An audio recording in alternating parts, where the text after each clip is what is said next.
Sino ng gulo? Anak ko yan! Ikaw ng gulo! Tama ang kuto mo! Nasunod ka ng hayop na ito! Walang Ng Department of Transportation and Communications ang pangamba ng mga pasahero hinggil sa bagong ipatutupad na card ticketing system at LRT. Nakita ng ilang mambabatas na kailangang amyendahan ang batas sa government. Binigyang diin ng palasyo na nakatuon ang pansin ng Pangulo sa pamumuno. Patuloy naman ang pagtiyak ng pamahalaan sa kaligtasan ng mga Pilipinong Meanwhile, the Light Rail Transit Authority is still verifying the...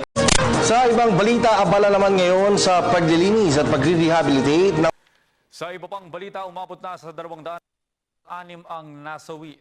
The number of international visitors to the Philippines for the first 2 months of the year closed at a record high of more than 800.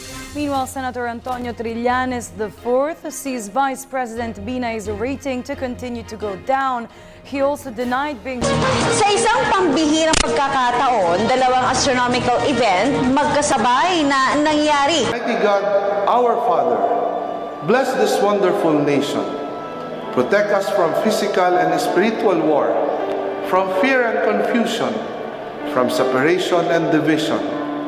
Be present to our leaders. Give them wisdom and courage, affection and compassion, as they ponder decisions affecting peace of its people.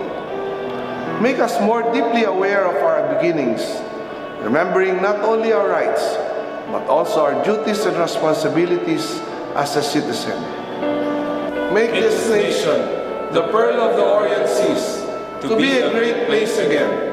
May all its people know clearly your will, that they may fulfill the call for us in the salvation of this land and the restoring of all things.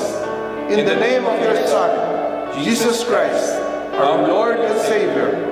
Amen. At yan ang mga pagyayaring tinutukan yung nag-iisang liga ng katotohanan. Ako naman, Arnold Clavio. At sa pamamagitan ng YouScoop, Twitter at Facebook, pwede po kayong maging bahagi ng paghahatid namin ng mga balitang walang kinikilingan, walang pinoprotektahan, walang kasinungalingan, walang bahid politika. Serbisyong totoo po lamang. Ako po si Vicky Morales. Hanggang bukas, sama-sama tayo magiging saksi.